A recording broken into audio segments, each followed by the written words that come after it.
Welcome to one man show by doctor S N Shenai. आप सबको one man show में स्वागत है। वन मैन शो एक न्यूरो सर्जरी का ऐसा शो है, इसमें मैंने इमरजेंसी सिचुएशन में कैसे मेरा पेशेंट को इलाज किया है। अभी न्यूरो सर्जरी में दो टाइप का सर्जरी रहता है। एक हमारा पेशेंट आउट पेशेंट डिपार्टमेंट में आते हैं, जिसको ट्यूमर है, जिसको कुछ दूसरा टाइप का प्रॉब्लम है, ऐसे लोगों को हम प्रोग्राम करके इलेक्टिव सर्जरी प्लान करके करते हैं। दूसरा एक टाइप ऑफ न्यूरो सर्जरी है, उसको इमरजेंसी न्यूरो सर्जरी बोलते हैं। जो लोग एक्सीडेंट में, रोड ट्रैफिक एक्सीडेंट या किधर से भी कुछ गिर गया, रेलवे एक्सीडेंट, बॉम्ब ब्लास्ट हो गया या कुछ मारपीट हो गया, उसके वजह से पेशेंट को इमरजेंसी में लाते हैं। ऐसे लोगों को ऑपरेशन ऐसा स्थिति में करते हैं जिधर सुविधा है, बड़े बड़े हॉस्पिटल में, municipality, government hospital, tertiary hospital, उधर सब सेटअप है। उसको हम इमरजेंसी न्यूरो सर्जरी प्रोसीजर बोलते हैं। वो रूटीनली रहते हैं इमरजेंसी प्रोसीजर, स्पेशली एक्सीडेंट का केस सब।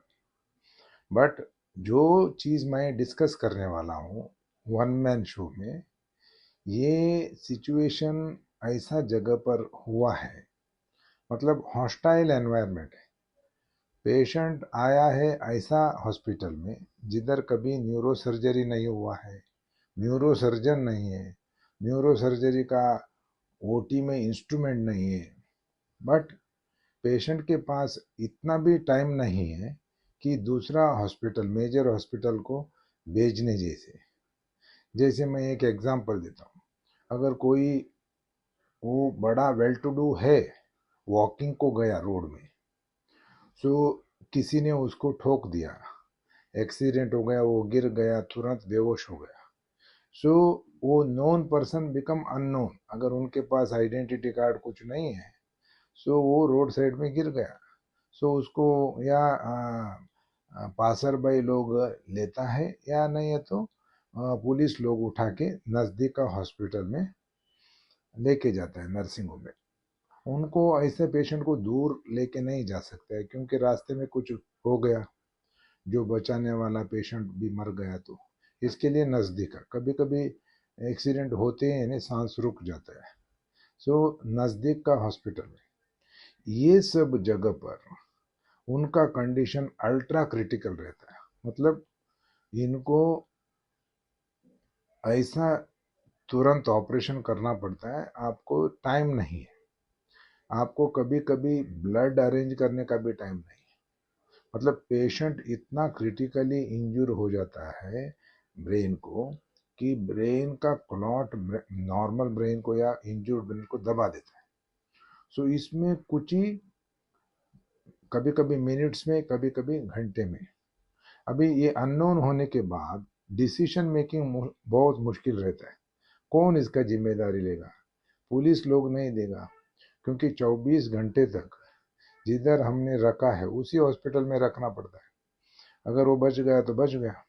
सो ये वन मैन शो में ऐसे पेशेंट को मैंने ऑपरेशन किया है, और उनका डिटेल मेरे पास है, किस स्थिति में था। बहुत लोग कोमा में आए हैं, जैसे प्यूपिल बोलते हैं ना, पुतली, आंखें का पुतली पूरा बड़ा हो गया है, अंदर पूरा बड़ा क्लॉट है, वेंटिलेटर पर है, दूसरा कुछ नहीं है उनके पास, ना पैसा भरा है, ना उनके पास ब्लड अरेंज कर सकता है, कुछ भी मिनिमम इन्वेस्टिगेशन। कुछ कुछ जगह ऐसा है, अनेस्थेटिस्ट आने के पहले भी मैंने ऑपरेशन करके क्लॉट को निकाला है। ये सब तभी होता है, सर्जन एक्सट्रीमली कॉन्फिडेंट रहना है। It is like warfare surgery, मतलब जंग होता है। वार फील्ड में कैसे पहले ज़माने में सर्जरी होता था, ऐसे टाइप वार फील्ड में अभी तो है एम्बुलेंस वगैरह, मगर पुराना ज़माने में वार फील्ड में मिनिमम रिक्वायरमेंट, मिनिमम फैसिलिटी था, उस समय सर्जरी होता था। सो ये टाइप ऑफ सर्जरी है वन मैन शो में मैं डिस्कस करने वाला हूँ। अभी बहुत लोग ये सर्जरी के बाद, ऑलमोस्ट ऑल पेशेंट मैं बोल सकता हूँ, सर्जरी के बाद नॉर्मल हो गए। इसी खुशी में मैं ये आपको वन मैन शो करके बता रहा हूँ। आप देखिए, सुनिए, और कैसे मैंने ये चीज़ डिसीजन लिया है आप ही जज करिए। अगर आपको अच्छा लगता है इसको फॉरवर्ड भी करिए, सब्सक्राइब भी करिए, दूसरा आपका दोस्त लोगों को भी दिखाइए। अपना जीवन में दूसरा जगह पर दूसरे टाइप का ऐसा डिसीजन मेकिंग का टाइम आता है, तब आप कैसे डिसीजन करेंगे वो भी आप सोचिए। जैसे एक्सीडेंट जोन में आप क्रॉस कर रहा है, कोई रोड में गिर गया बेहोश होके, अगर आपने देखा आप क्या करेगा? या आप भाग जाएगा?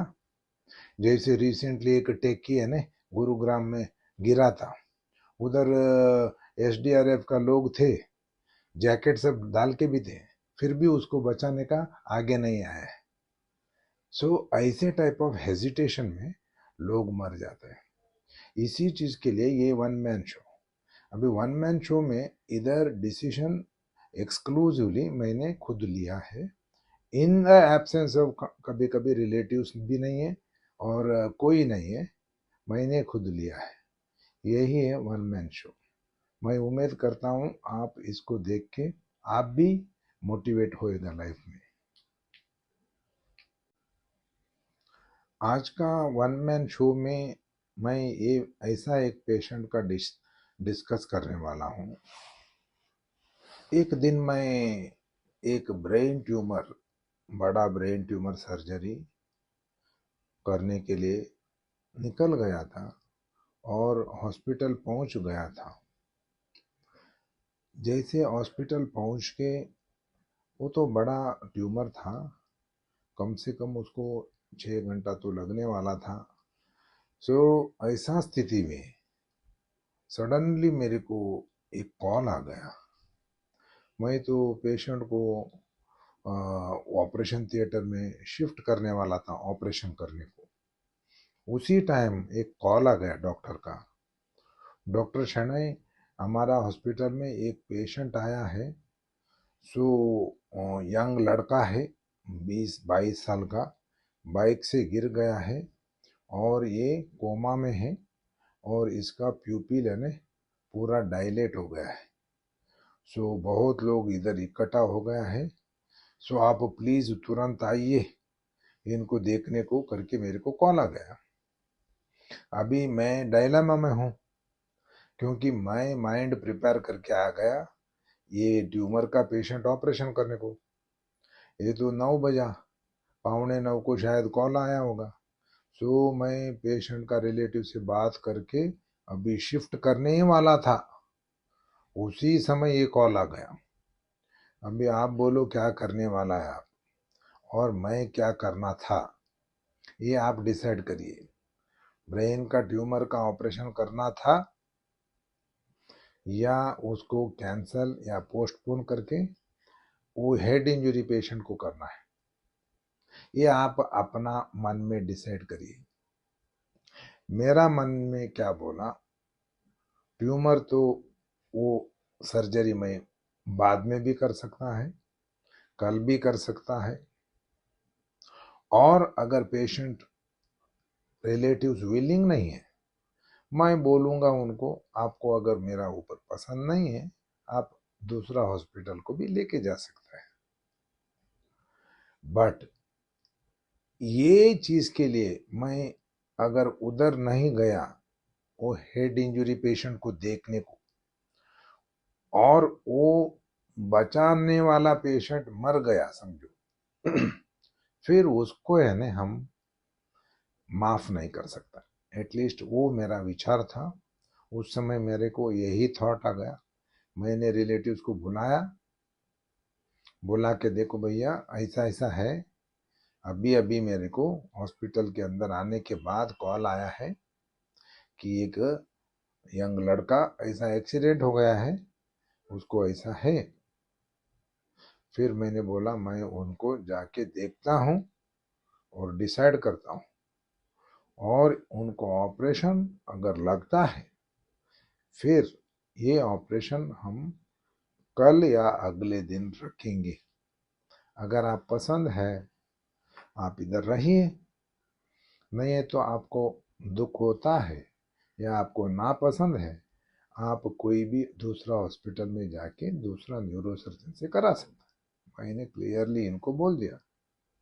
फिर मैं निकल गया तुरंत, कार लेके सीधा 25 किलोमीटर दूर, वो छोटा सा एक हॉस्पिटल है, छोटा सा हॉस्पिटल।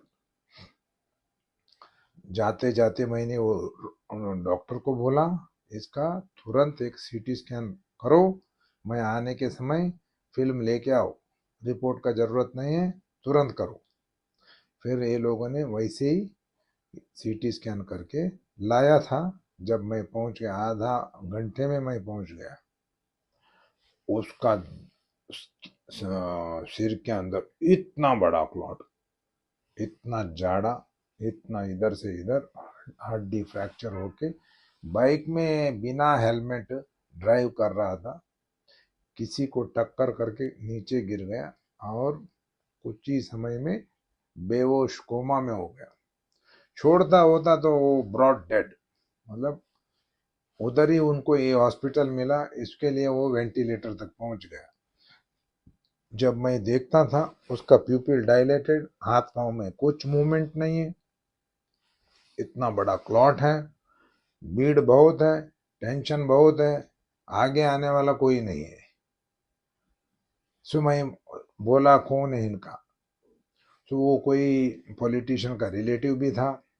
मगर मैंने बोला देखो ऐसा ऐसा है, इसको बड़ा क्लॉट है, तुरंत ऑपरेशन करना है, ये मरने वाला है, मगर ये हॉस्पिटल में कुछ सुविधा नहीं है, मगर इसको हम दूसरा हॉस्पिटल में जाना है, बम्बई तक पहुँचते पहुँचे रास्ते में ये इसका हार्ट बीट सब बंद हो सकता है। फिर मेरा मन बोलता है इसको जो भी है इधर करो, क्लॉट निकालो, बाद में तुमको जिधर चाहिए उधर उसको लेके जाओ, ऐसा मेरा मन बोलता।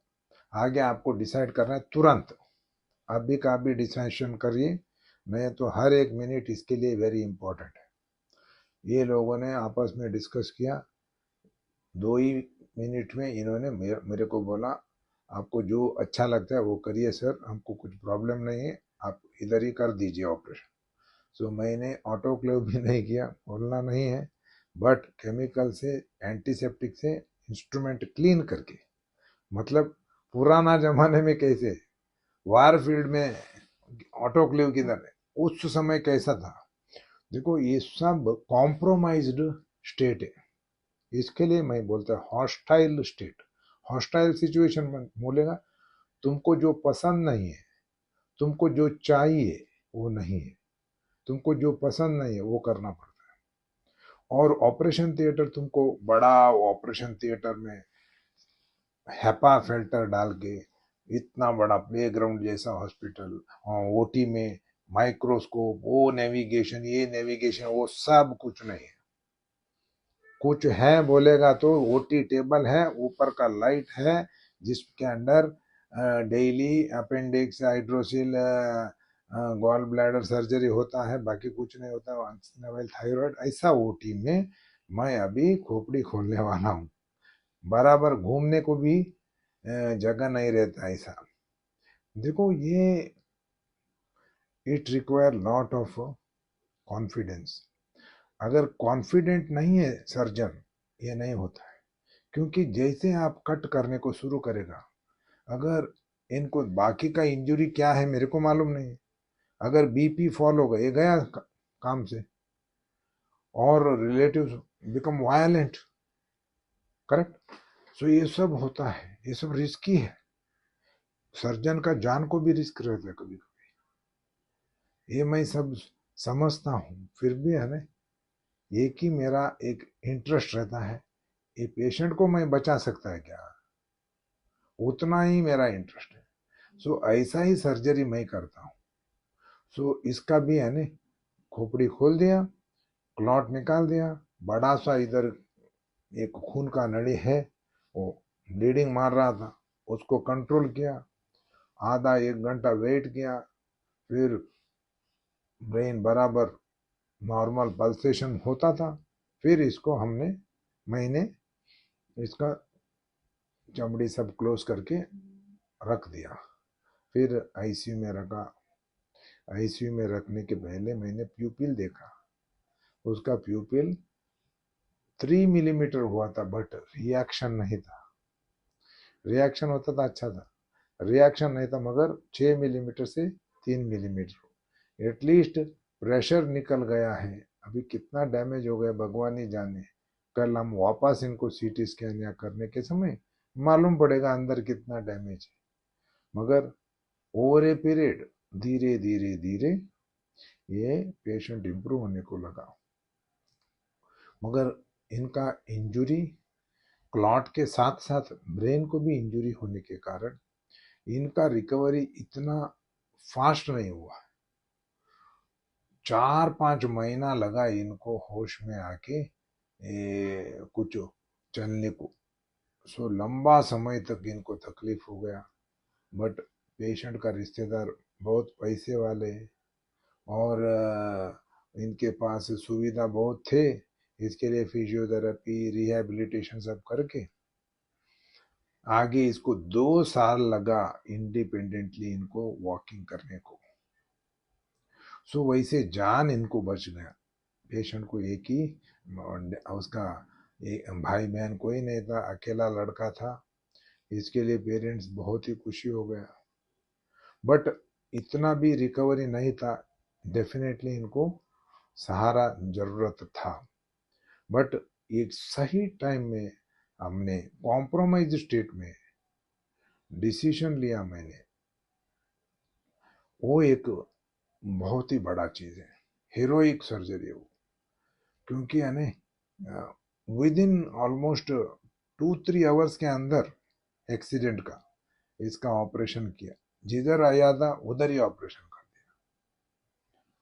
बाद में ऑपरेशन के बाद इनको हमने बोला लेके जाओ करके, बट वो लोगों को विलिंग नहीं था। बट पेशेंट ने अच्छा रिकवरी किया। सो ये एक और एक ऐसा पेशेंट जिसमें वन मैन शो में मैं आपको बताया। सो अभी आप डिसाइड करिए कैसा कैसा स्थिति में पेशेंट लोग आता है। देखो ये स्थिति किसी को भी कभी भी आ सकता है। आजकल रेलवे एक्सीडेंट होता है, सडनली गश ऑफ पेशेंट्स आएगा तो बेड नहीं रहता है, जिधर बेड मिलता है उधर हॉस्पिटल में भेज देता है। सब अननोन है, कोई हॉस्टाइल एरिया है। अगर आप इधर से है दिल्ली चला रहा है, किधर भी रास्ते में एक्सीडेंट हो गया, हम सब लोगों को कौन पूछने वाला है? अगर सारा फैमिली उधर ही है, कौन क्या करेगा? सब लोग अननोन हो जाता है। अगर बेहोश है तो कोई किसी को कोई पूछने वाला नहीं। We are at mercy of others, we are at the mercy of doctors. वैद्यो नारायणो हरि, मतलब डॉक्टर को भगवान नारायण को कंपेयर इसी के लिए किया है, वो दूसरे का दुख मिटा सकता है, इतना पावर उनको दिया है।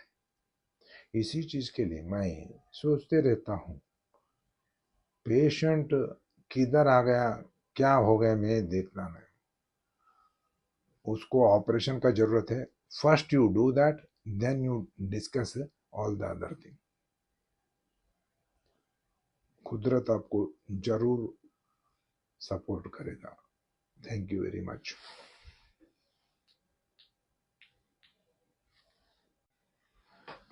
फिर ये ऑपरेशन के बाद मैं बहुत ही टायर्ड था, एनर्जी निकल गया था पूरा मेरा, क्योंकि उधर से मैं गया था ट्यूमर सर्जरी करने को।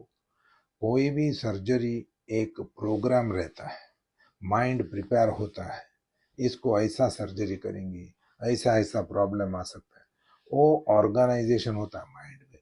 कोई भी न्यूरोसर्जन का माइंड में ऐसे ही रहता है, वो एक प्रोग्राम करके होता है, ऐसा ऐसा प्रॉब्लम आ सकता है, उसको ऐसा हम हैंडल करेंगे।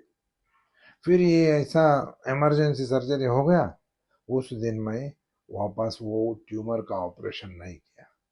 ट्यूमर का पेशेंट चलता फिरता था, फिर उसको अगले दिन मैंने सुबह ऑपरेशन करके उसको ट्यूमर निकाल दिया। वो भी पेशेंट अच्छा हो गया। लकीली ये भी इमरजेंसी का पेशेंट अच्छा हो गया।